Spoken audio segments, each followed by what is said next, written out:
Hello दोस्तों, तो कैसे आप सभी लोग। आप सभी का स्वागत है मेरे अगले वीडियो में। यह इंजीनियरिंग फिजिक्स का पार्ट 2 रहने वाला है और यह उन बच्चों के लिए है जो 2025 से 29 सेशन में है और उनका इंजीनियरिंग फिजिक्स का सिलेबस है।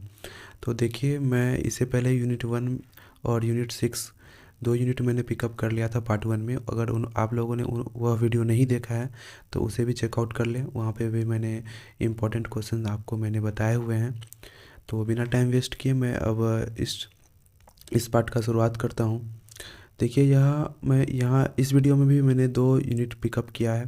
पर तो चलिए, पहले पहला यूनिट जो यूनिट 2 है, ऑप्टिक्स। इस ऑप्टिक्स को दो पार्टों में, यूनिट 2 को दो पार्टों में मेनली डिवाइड करके आप देख सकते हैं। पहला है ऑप्टिक्स और दूसरा है लेजर। ऑप्टिक्स में हम वेव नेचर ऑफ लाइट यानी कि लाइट का जो वेव नेचर है उसके बारे में पढ़ते हैं। यहाँ हैगेन्स प्रिंसिपल बेसिक है। उसके बाद फिर लेकिन जो मेन टॉपिक है वो है इंटरफेरेंस और डिफ्रैक्शन। और सिलेबस में साफ साफ लिखा है यंग्स डबल स्लिट एक्सपेरिमेंट। और सबसे ज़्यादा इम्पोर्टेंट यहाँ पे ये हो जाता है ग्राफ और डेरिवेशन, माइकलसन इंटरफेरोमीटर और डिफ्रैक्शन गैदरिंग।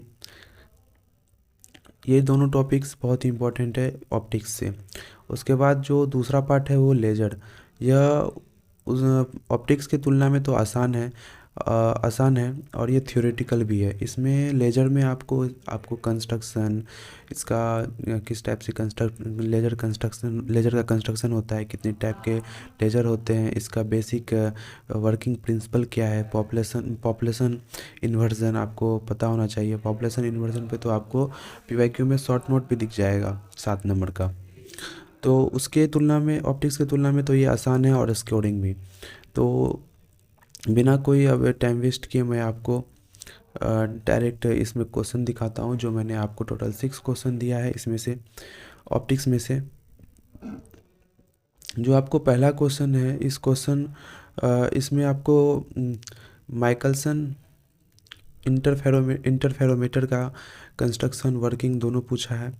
इसका आपको डायग्राम बहुत कॉम्प्लेक्स है, इसलिए प्रैक्टिस ज़रूर कर लीजिएगा। इसमें ये इंपॉर्टेंट क्वेश्चन बन जाता है।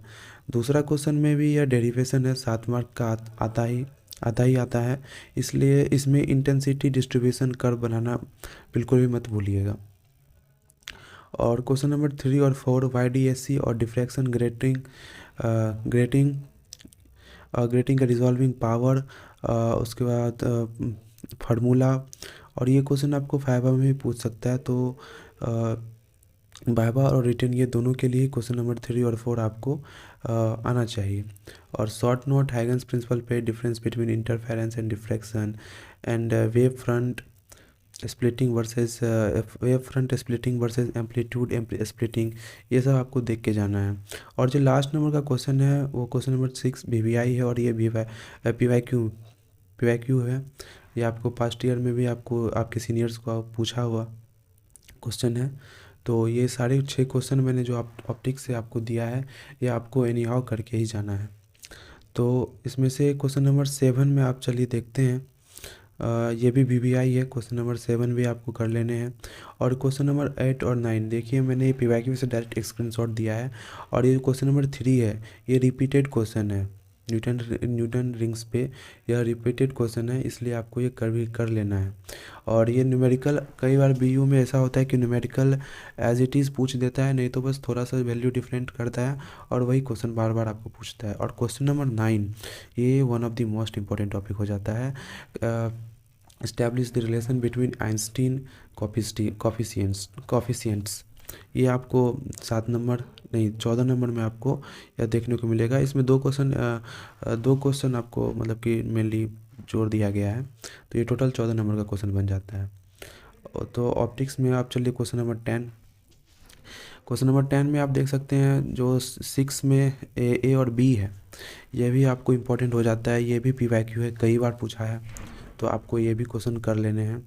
और उसके बाद देखिए, जैसे कि क्वेश्चन नंबर ये 5 में आप यहाँ देख सकते हैं न्यूटन रिंग्स फिर से पूछा है शॉर्ट नोट पे। तो देखिए, ऑप्टिक्स पूरी तरीक़ा से आपको थियोरेटिकल भी है और डेरिवेशन भी है।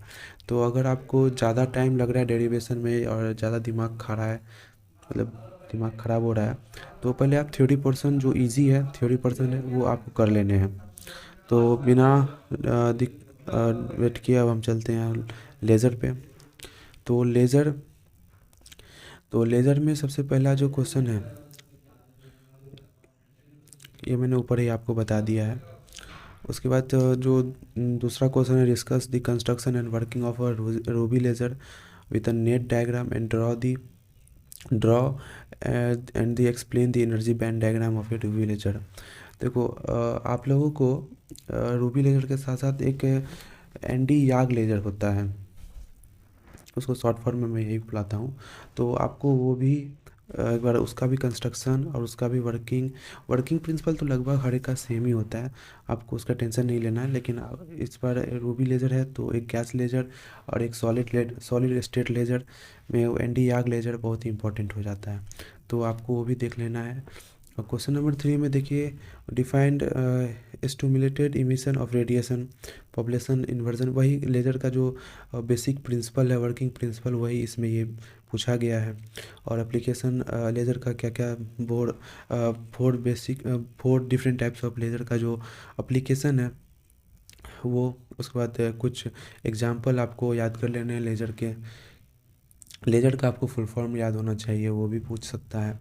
तो right a short note on semiconductor laser, ये भी 7 नंबर में शॉर्ट नोट में आ सकता है। Describe the construction and working of a helium neon laser, ये भी आपको इम्पोर्टेंट है। तो इसमें मैंने जो आपको एक एनडी याग लेज़र नहीं बताया है, जो आप सिलेबस में भी आपके है,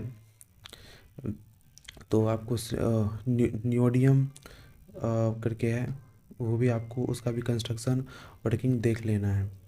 तो अब चलिए मैं वेक्टर कैलकुलस पे चलता हूँ। वेक्टर कैलकुलस में मैंने आपको जो क्वेश्चन नंबर 1 है उसमें बस मैंने आपको ये बताया कि two numerical to find divergent and curl.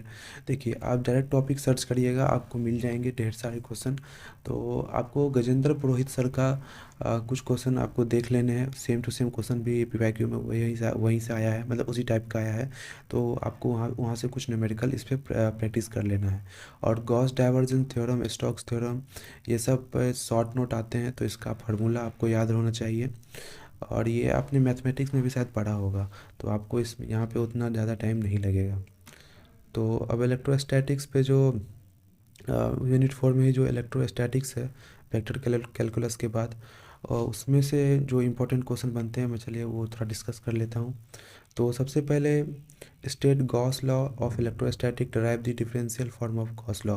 PVI है, ये पीवाईक्यू क्वेश्चन में बार बार पूछता है। और उसके बाद फिर second question, obtain detailed boundary condition on electric field and electric displacement at the interface between two dielectrics. ये भी पीवीआई है, ये भी पीवाईक्यू है। ड्राइव बाउंड्री कंडीशन, ये for the interface between a perfect conductor and a perfect dielectric, PVI question ये भी है, आपको ये भी करके जाना है। और calculate the potential distribution on electric and potential distribution and electric field using Poisson and Laplace equation, ये भी आपको इंपॉर्टेंट हो जाता है। और describe the relationship between electric field and electric potential, ये आसान है, ये आराम से हो जाएगा। क्वेश्चन नंबर 6 भी आपको इम्पोर्टेंट हो जाता है। तो देखिए मैंने आपको यहाँ पे जो भी क्वेश्चन आपको मैंने आपको बताया है, ये आपको एनी हाउ कर लेना है। ये हर एक क्वेश्चन मैंने खुद मतलब कि डिज़ाइन मतलब लिखे हैं, और लगभग यही क्वेश्चन आता ही है। और पीवाईक्यू को देख के और आपके सिलेबस को एनालिसिस करके मैंने ये सारे क्वेश्चन लिखे हैं।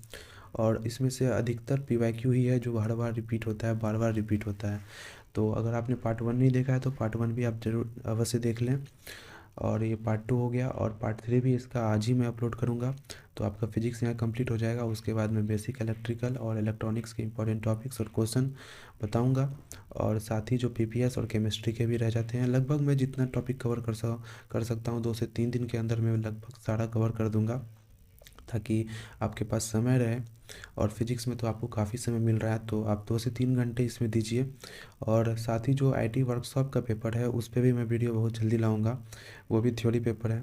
और वर्कशॉप भी आपका थ्योरी पेपर है, तो उस पर भी मैं बहुत जल्द लाऊंगा। वीडियो। तो आप सभी को कहना चाहूँगा कि जो थ्योरी पेपर है उसका आप कॉन्सेप्ट आपका क्लियर है तो जो मैं क्वेश्चन दे रहा हूँ कम से कम वो प्रैक्टिस अवश्य कर लें। उसका कम से कम आप 4 बार खुद से लिखें, समझ समझ के लिखें, रट्टा ना मारें। और वो इसलिए मैं कह रहा हूँ रट्टा बिल्कुल ही रट्टा मारिएगा, इतना सारे क्वेश्चन नहीं हो पाएंगे। और जो मैं आपको आगे वाले वीडियो में एग्ज़ाम के लिए एक स्ट्रैटेजी बताऊंगा कि आपको किस प्रकार पढ़ाई करना है, तो उस वो वीडियो भी आप ज़रूर देखिएगा, आपको बहुत हेल्पफुल होगी।